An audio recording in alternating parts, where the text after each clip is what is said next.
بسم الله الرحمن الرحيم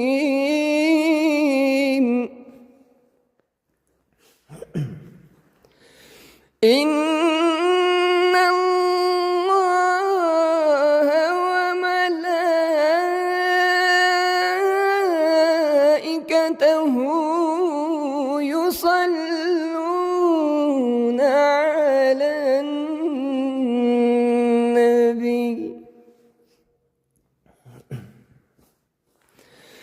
يا أيها الذين آمنوا صلوا عليه وسلموا تسليما.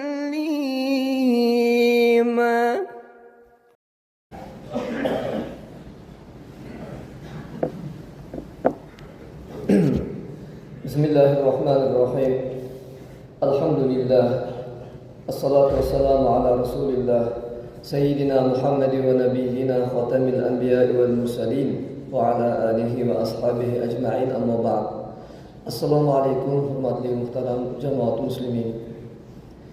Mehribon Parvardigorimizga hamd sanolar bo'lsin. Mana bugun ulug' muborak juma ayyomida tanajolarimiz sog' salomat, ko'zlarimiz ko'rib turibdi, oyoqlarimiz yuryapti. Aql hushlarimiz bilan Robbimizni chaqirig'iga labbay deb ibodat uchun uylardan bo'lgan bir baytga Parvardigori roziligi sari qadam bosib keldik. Alloh taolo o'zi qadamlarimizni ajr mukofotli qilsin, bergan ne'matlarini davomatli qilsin. Umrimizni oxirigacha va zurriyot avlodlarimiz bilan birgalikda mana shunaqa ibodatlar uchun, jumalar uchun doim Parvardigor qadamlarimizni sobit qadam qilsin. Muhtaram jamoat muslimin, bugungi juma mav'izamiz duoning musulmon hayotidagi ahamiyati degan mavzuda ekan. Bugun demak duo to'g'risida suhbatlashayotganmiz inshaalloh. Alloh o'zi manfaatli qilsin. Muhtaram jamoat, dinimizda ibodatlarning turli ko'rinishi bor. Bitta insonda ibodat ko'rinishlari faqatgina namoz emas. Oilamiz uchun mehnat qilib harakat qilsak, mana shu ham bitta oilamiz uchun bo'lgani uchun bu ham bir ibodat. Halol nafaqa ro'zg'or uchun mehnat qilyapmiz. Yoki musibat, boshimizga katta sinovlar kelganda ana shunga sabr qilishlik bu ham bitta ibodat.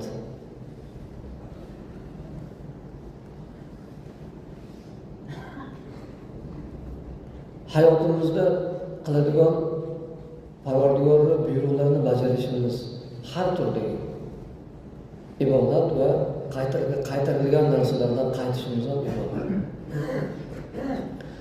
Va yana bir kishining imkoni bor moliyaviy yaxshilik qilishlik, bu ham moliyaviy ibodatga kiradi. Va yana kimlargadir ko'maklashish, kimlargadir xizmatini qilishlik, bu jismoniy kuch-quvvatimizdagi ibodat. Va yana bulardan eng asoslaridan bo'ladigan ibodatlardan bittasi nima ekan desa, mana shu duo. Duoga teng keladigan Allohga yaqinlik sajdada, Qur'on tilovatida va duoda. Eng yaqin bo'lgan Alloh taologa paytimiz. Juda ham katta narsa. İnsonni hayotini o'zgartirib yuboradigan narsa. Umrimizga, rizqimizga, hayotimizga barakot beradigan yoki umuman insonni xarob qiladigan. Mana shu duo juda ham bir kuchli qurol. Demak, bu juda ham dinimizda ahamiyatli narsa duo. Va bizni dunyoviy va oxiratdagi ehtiyojlarimizni mana shu duo orqali so'raymiz. Demak, bu lug'atda so'rash. Alloh taolodan bir keraklik, o'zini hojatini so'rashlik va Parvardigorga yelinib iltijo qilishlik. Va shariatda esa Alloh taolodan bandaning hokisonlik bilan yordam va madad so'rashi. Bir kishiga odam bir narsani ko'tara olmay qolsa aytadiki, "Mana shunga shunday ha deyishvering" deydi. Haligi bir kishi yordam berib olsa nima bo'ladi? Ishi bitadi, mashinasi yurib ketadi. Bo'lmasa o'zi tursa, turaveradi. Demak, duoni bitta ma'nosi demak Alloh taoloni ko'makka chaqirish, yordamlashishini so'rash. Alloh taolo bizni yaratgan ekan, insonlarni demak barcha ehtiyojlarini Alloh taoloning o'zi qondiradi.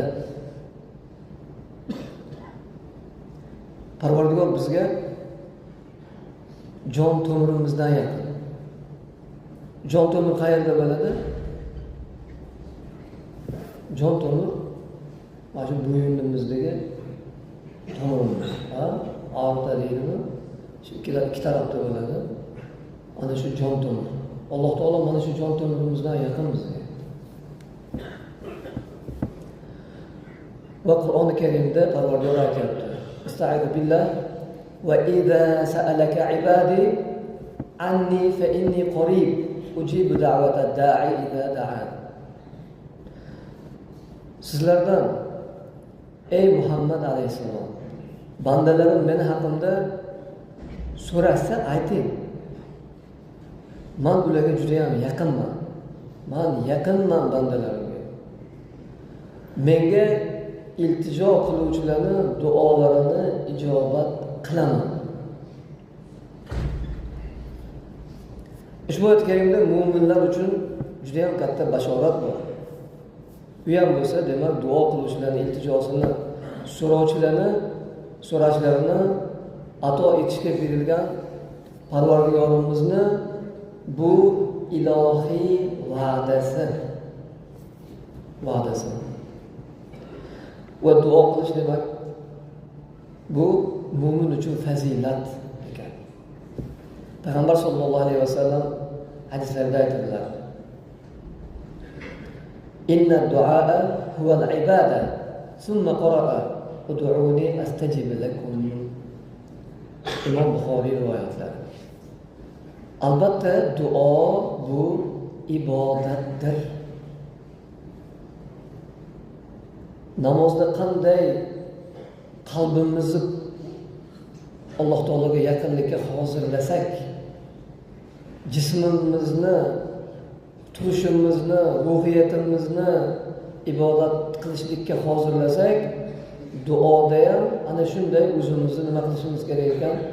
Hozirlashimiz kerak ekan. Biz eng buyuk zot bo'lgan Alloh taologa yuzlanib aytyapmiz hojatimizni. Va shundan keyin mendan duo qiling, ijobat qilaman degan oyat karimani Rasululloh sollallohu alayhi vasallam o'qidilar. Demak, bundan nima kelib chiqadi desa, biz qancha ko'p duo qilsak, shuncha nima qilgan bo'lar ekanmiz? Ibodat qilgan bo'lar ekanmiz. Alloh taologa yaqinlik hosil qilgan bo'lar ekanmiz.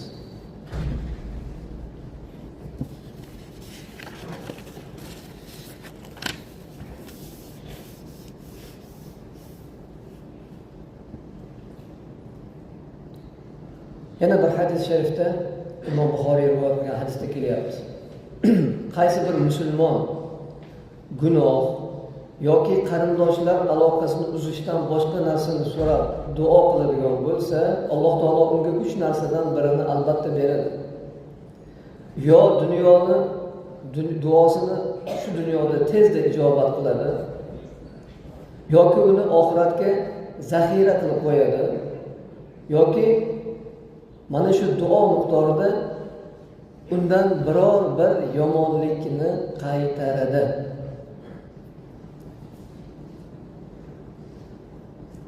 Duo qilsak ijobat bo'lmaydigan bo'lsa, ba'zida shu nimaga duoyim ijobat bo'lmadi, nimaga duo ijobat bo'lmadi ekan, nimaga bunaqa bo'ldi ekan deb adolatsizlik bo'lganga o'xshaydi odamlarga.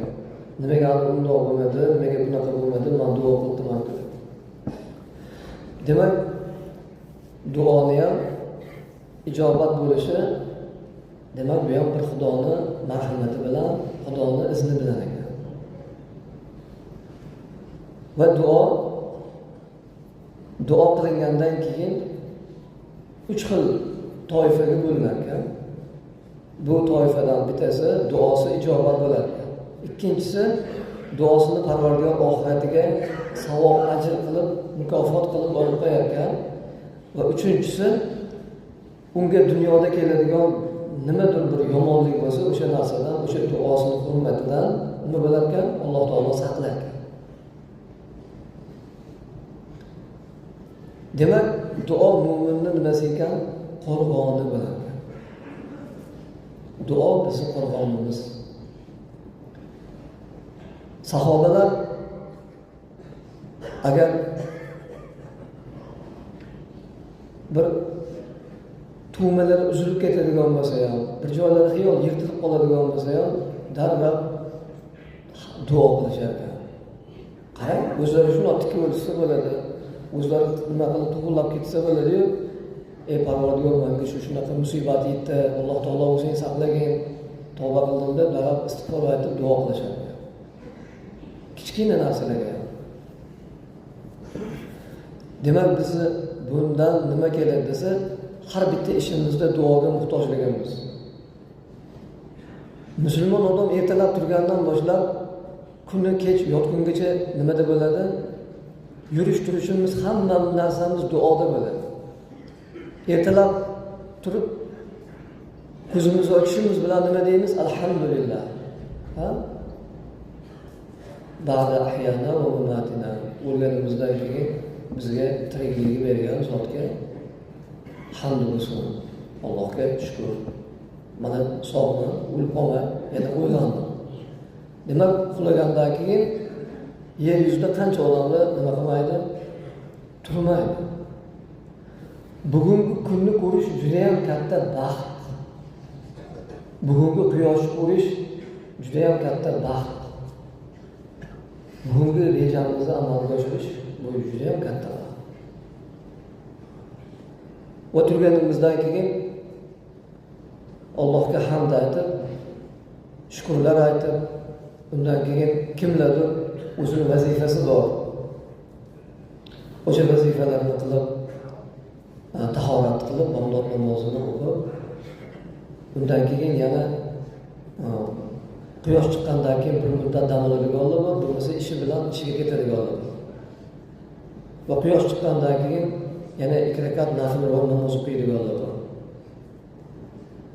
Undan keyin yana 11larda ishroq namozini o'qiydiganlar bor. Undan keyin peshin bo'lib qoladi.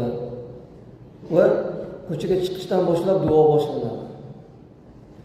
Uydan chiqib ketayotganda Bismillahi tavakkaltu alallohi va la havla va la quvvata illa billahil aliyil azim deb nima qilamiz? Qadam bosib chiqib ketamiz. Parvardigor bizga o'sha kunda nima himoyamizga kifoya qiladi. O'sha aytganlarimiz Alloh taologa o'zimizni tavakkal qilib, Parvardigor, men ko'chaga chiqib ketibman. Senga o'zimni men topshirdim. Ha? O'zing saqlagin. O'zing ishlarimga rivojini bergin. Rizqimni chiroyli qilib olib kelay, uyga qaytay sog'-salomat deb duo qilib chiqib ketamiz. Mashinaga o'tirsak, subhanallazi sakhara lana hada va ma kunna lahu muqrinin va inna ila robbina lamunqalibun. Mana Alloh taolo mana shunday mashinalarga mindirib qo'yibdi meni. Alloh senga rahmat. Men o'zim bunga qodir emasdim, bunaqa minib yurishlarga, bunaqa narsalarga. Bunaqa narsalarga meni qodir degan Alloh taolo senga rahmat. Deb Alloh taoloni maqtab ketamiz. Va yana Bismillahirrahmanirrahim la yadurru ma'a ismihi shay'un fil ardi wa la fis samai wa huwas samiul alim. 3 marotaba ertalab va 3 marotaba kechqurun. Kimki mana shuni aytadigan bo'lsa, kechgacha agar unga bitta balo keladigan bo'lsa, Alloh taolo o'sha baloni qaytaradi. Kechqurun aytib yotadigan bo'lsa ertalabgacha Alloh taolo o'shani kechqurungi bolani o'shani saqlaydi. Va bu duolarni qilar ekanmiz, biz nima qilamiz? Ishonch bilan aytamiz. Ishonch bilan 100% ishonib. Ha, duo qildim, bo'ldi. Va duoni ijobat bo'ladiganlari bor. Ijobat bo'ladiganlar insonlarni eng qiyinchilik ko'rgan, chorasiz qolgan, na puli bor, na gapi o'tadi birovga, na ishini bitkiza oladigan tanish bilishi bor. O'ta abgor holatda rosa qiynalgan odamlar bo'lsa, chorasiz ana shu odamlarning duosi ijobat bo'ladi, beparda bo'ladi, pardasiz bo'ladi. O'shalar Alloh desa yo'lib ketadi dunyo. Alloh desa biz ko'zimizga ko'rinmaydi. O'shaning uchun mazlumlarning duosidan ehtiyot bo'ling deydi. Ba'zilar chiqazib yuboradi, zulm qilib, kuchi yetadi unga. Ba'zilarni haqqini boshqa qilib ketadi, biladi, u hech narsa qila olmaydi. Qo'ldan hech narsa kelmaydi, u chiqarib bo'lsa, arz qilsa hech kim eshitmaydi. Anunlardan ehtiyot bo'lish. Ular Alloh desa tamom. Kelinlarga ham chiqet olmaydi, aqaba qila olmaydi, bolasi ko'p ketaveray desa, bog'da tursa zulm, nima qiladi? Yig'laydigani bitta Alloh biladi. U duo qiladi, keyin bu yoqda muammolar ko'payadi. Nima bo'ldi? Bolalarimizga ham o'rgatishimiz kerak, duolarni qilib yurishlikni. Bitta yaxshi nasihat bor ekan. Yosh bolalarga tasavvufdagi tarbiya. Nima desa, kechqurun har kun yotibganda bolangizga aytasiz. Bolam, ayt. Alloh meni ko'rib turibdi, Alloh meni eshitib turibdi. Mana shuni 20 ta, 30 ta yoki 50 ta ayt. Va bu narsani bola davomiy aytib yuradi. Bu narsaga malaka hosil bo'ladi bolada. Qachon yursa Alloh meni ko'rib turibdi, Alloh meni eshitib turibdi. Mana shu narsaga ishonsa, nima bo'ladi? Shu narsaga ishonsa, o'sha narsani bola o'zida his qilib olsa, katta bo'lganda zang mahallada oqlab to'kadigan joyiga kamera qo'yib qo'ysa, to'kmasdan uni yo'lni bu yoq taraflariga, yo'lni bo'ylaridagi bog'dan chekkasiga oqlatib tashlamaydi. Tushundingizmi? Chunki u aytadiki, Alloh meni ko'rib turibdi, Alloh meni eshitib turibdi deydi. Biz bu tarbiyani bera olmasak, qiyin. Demak, duo shunaqa kuchli narsa. Duo ijobat bo'lsa, ana shunaqa ko'ngli sinib, bemor, qiynalgan huzuriga borib turib, o'shalarda bir narsani ehson qilib, o'shalardan duo talab qilish kerak. Yosh bolalarning duosi ijobat. Go'daklar gunoh qilmagan bolalardan ham duo olinadi. Duo qilib qo'ying. Bu ham sunnat.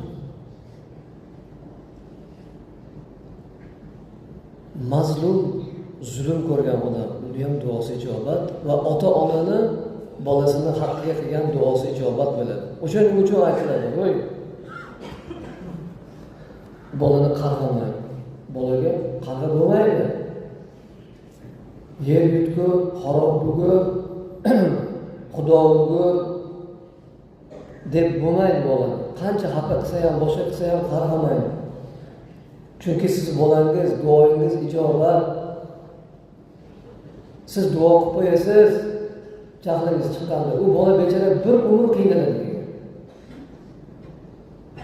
Bolangiz bir umr qiynaladi. Xudo bir baloga, musibatga yo'liqtiradi. bechora bola ana shu bilan unutib ketadi. Bir kun ahli kirar, bolamizdagi itoatsizlik, bolamizdagi bo'layotgan biz xohlamaydigan narsada nimadan? O'zimizni demak aybimizdan istashimiz kerak. Nimadir joyda xatoligimiz bor. O'sha tufayli bir ulug' zot aytgan ekanlar. Men gunohimni axloqiy o'lim ahlimni menga yomon qilgan muomalasidan va meni yapgan ulug'larimni hadeb buzilib qolaverishidan keyin bilaman. Demak, men noto'g'ri gunoh ish qilgan ekanman. O'zimni o'ylayman keyin tavba qilaman deydi. Va yana farzand ota-onani sari. Biz nimani bekitib qilgan bo'lsak, o'sha narsa nima bo'ladi? Bolalarimizda oshkor bo'ladi. O'shaning uchun har deb ularni ayblab, ularni sukun qarg'ayvermasdan yaxshi gapirib, chiroyli, yaxshi bo'lgan nasihat qilib, boya G'ayrajon bilan gaplashdik, aytdilar, bolalarni 6 yoshgacha poshsho, 6 yoshdan 15-14 yoshgacha quldak va undan keyin katta bo'lgandan keyin do'staqin muomala qilib tarbiya qilinadi. Bu tarbiya usullari. Demak, bu narsalar bizga juda ham bir muhim. Mana shu duolarimiz, mana duo qilindi, mana o'zingizning ijobatini ko'rdinglarmi? Tan olaylik. Sinoptiklar berayotgan 3 ta katta davlatda ma'lumotlar bo'ldi. Qurg'oqchilikda juda qattiq tashvishda edi. Ular bilan birlashib istisqo namozini o'qidik. Ertasidan boshlab boshqa nimalarda diyorlarda yomg'irlar yog'ib, qor yomg'ir yog'ib, aylanib bizlarga kelib, shunaqa yo'lda Alloh taolo ijobat qildi. Parvardigorga hamd sano bo'lsin. U bizni eshitib turibdi. Sal yaqinroqlarga yaqinlashib olayotganmiz. Shularni oralarimizni chordana turganlar endi turmab olamiz, orqadagida kirib olishsin.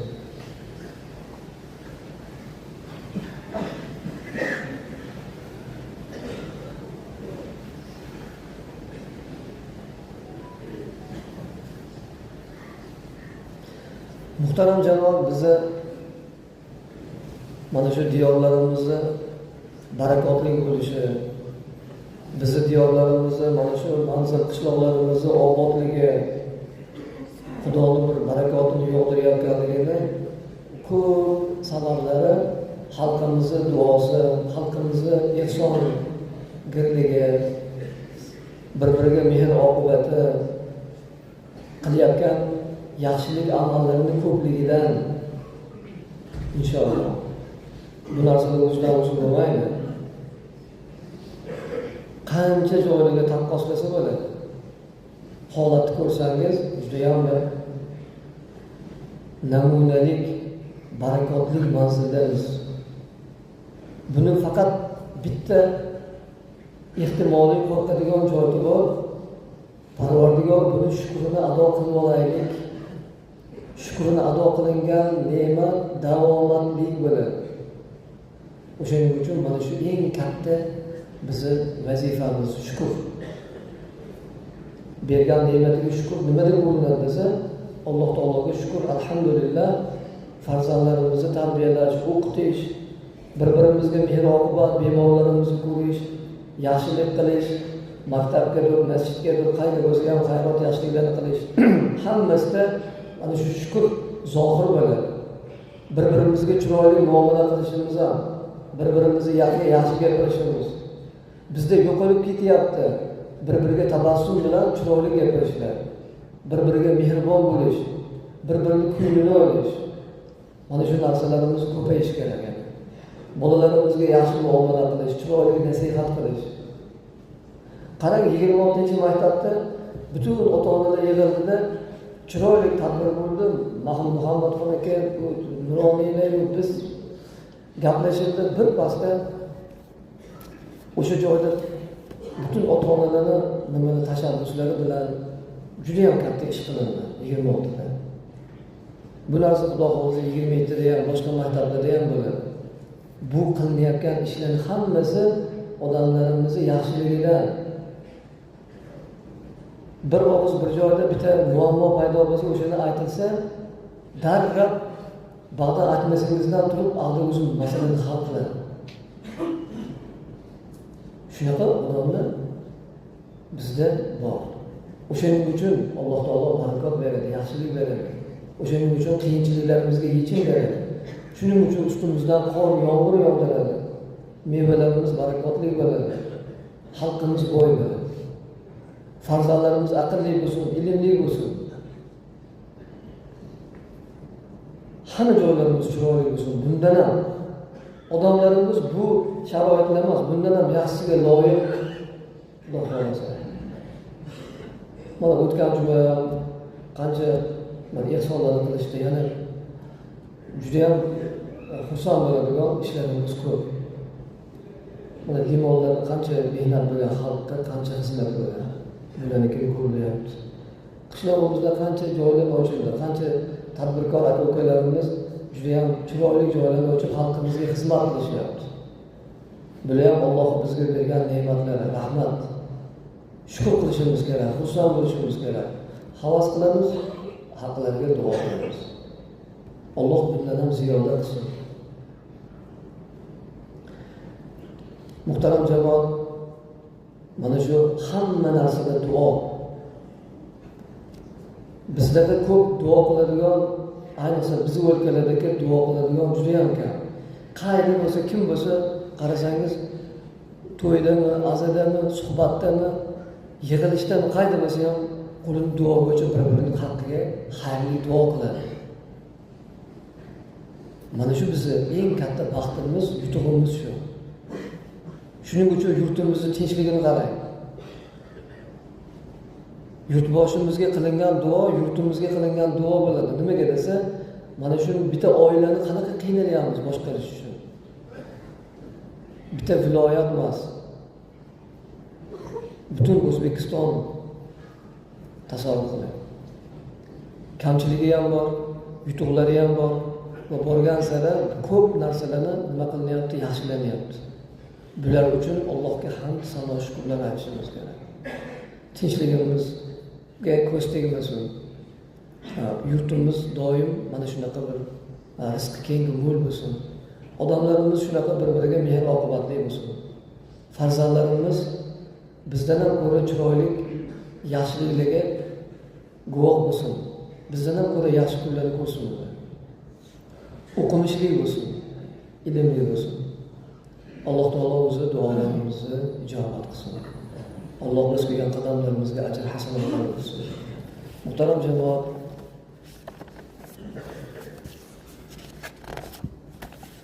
masjidimizga ehson qilyapganlar. Bitta yana iltimosimiz bor.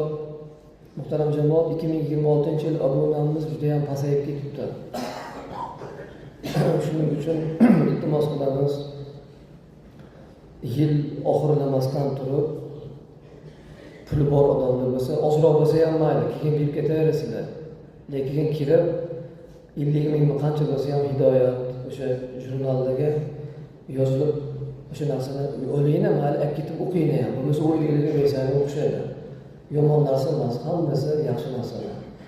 Lekin biz iskovat masjidimiz doim obunada ham namunali bo'lgan. Bu narsa hozir sal o'qsayamiz, shuning uchun iltimos. Ikkinchisi,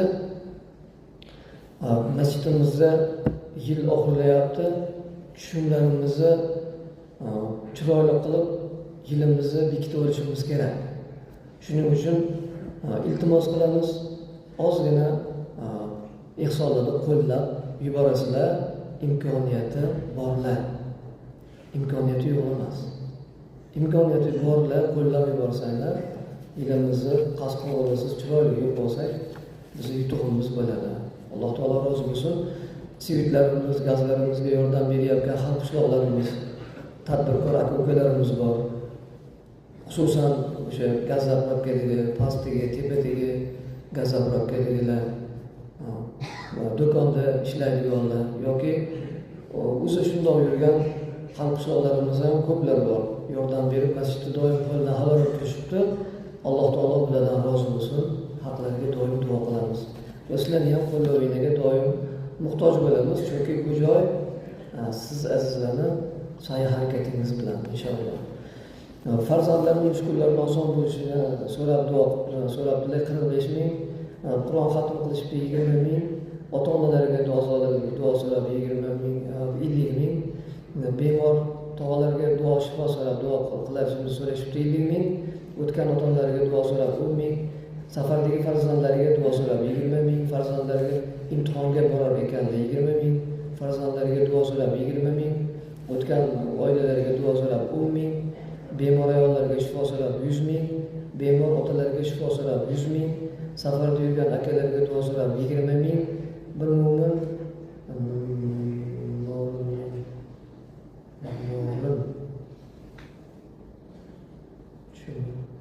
duo so'rabdilar 200 ming. 85 yoshli onaxon jamoatdan duo so'rabdilar 20 ming so'm. Masjidimizni tozalayotgan bir kelinlar bor, qizlar bor. Masjidimizda shunaqa bir xizmat qilib kelib turishadi. Ayollar, yigitlarimiz bor. Joy namozidan kechqurun kelib azonatlar so'rab, tahoratxonaga kirib, tozalab, ajoyib aynan nima qilib chiqib ketishadi. Baraka topsin. Mana shularni hammalarini haqlariga duo